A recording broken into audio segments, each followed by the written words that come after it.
All right, friends, we are to week 3 of our Canon 101 class. So, I got a couple questions for you. The Gospel of Thomas, if you've heard of that, raise your hand. So, quite a few, yeah. The Shepherd of Hermas. Yeah, Skip's got it. The Epistle of Barnabas. Pull in some out here. The Gospel of Mary. I bet there's a few out there. Yeah. These early Christian texts were well known by our early Christian ancestors. Some of them were loved. Some of them were read aloud in worship right alongside the letters of Paul, like we read. But not everyone agreed about them. And that is where we find ourselves today. Last week, we walked through the timeline up to the end of the first century. The church had a growing library, Paul's letters traveling between cities. Written versions of the Gospels were being read aloud in worship. And now we step into the 2nd century. And this was a time of real uncertainty. Those who had known Jesus and the apostles had all died by this point in time. Most of those who had known those people personally had also died. Communities were circulating many texts, some we recognize today and others we don't.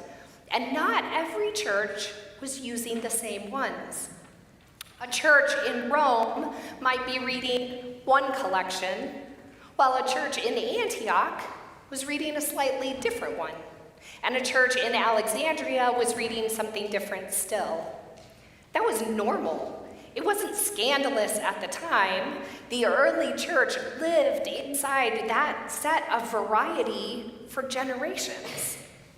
Then someone forced the church's hand.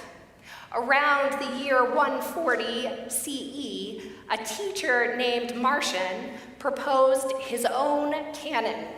He kept only an edited version of the Gospel of Luke and the 10 letters of Paul. And then he threw out the entire Hebrew Bible, the Old Testament, the whole thing. He did not believe that the God of the Old Testament was the same God Jesus revealed. The church pushed back hard, but Marcion did something the church had yet to do. He had drawn a line in the sand. He said, this is in and this is out. And the moment somebody else draws a line, the church had to start asking themselves, well, where are we going to draw the line? So Marcion's challenge, wrong as the church judged it to be, pressed the question. It forced the church to ask, what do we actually claim as Scripture? Out of that pressure, criteria began to emerge. Across the 2nd and 3rd centuries, leaders like Irenaeus and Origen started articulating standards. They were not formal rules yet, more like shared instinct. The church was learning to name. And 3 questions kept surfacing. 1, was the text connected to an apostle? Did it carry the witness of someone who had walked with Jesus or someone in that circle? 2, was it used widely? Not just loved in one corner of Christendom, but read across many churches in many places. And 3, did it fit the rule of faith, the core of what Christians believed about Jesus? Did it ring true to the gospel the church was already living? Apostolic, widely received, faithful to Christ. That's how the church began their work of listening and discernment. That list sounds simple when I just put it out here. Like we could make a chart with check boxes to see who met the criteria and who didn't, right? But it wasn't that simple. The debates were honest. Sometimes they were messy, and people did not agree with one another. Some of the books we now consider scripture were disputed for a very long time. The book of Revelation, the final book in our canon, took centuries to settle. People openly admitted that they just found it too strange.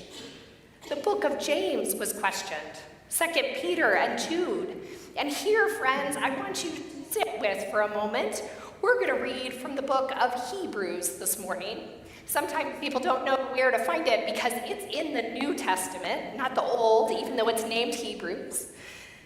Hebrews was disputed for centuries. The Western Church couldn't decide who wrote it. The Eastern Church wasn't sure where it fit. For a long time, this book sat on the edge of the canon, but the church discerned whether it had a place or not. Meanwhile, some of the texts that did not make the final list were still beloved.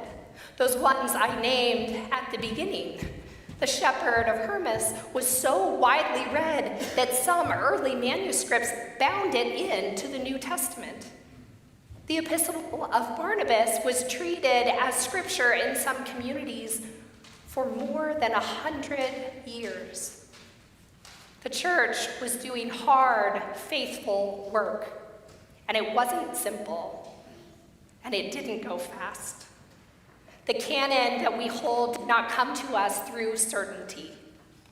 It came through conversation, through argument, through communities trusting that the Spirit who breathed these texts would also guide them as they heard them. By the end of the 3rd century, there was broad agreement around most of the New Testament, but there still was not a definitive list. No council had spoken, no bishop had made it official. That moment comes in the 4th century, and we'll continue that story next week.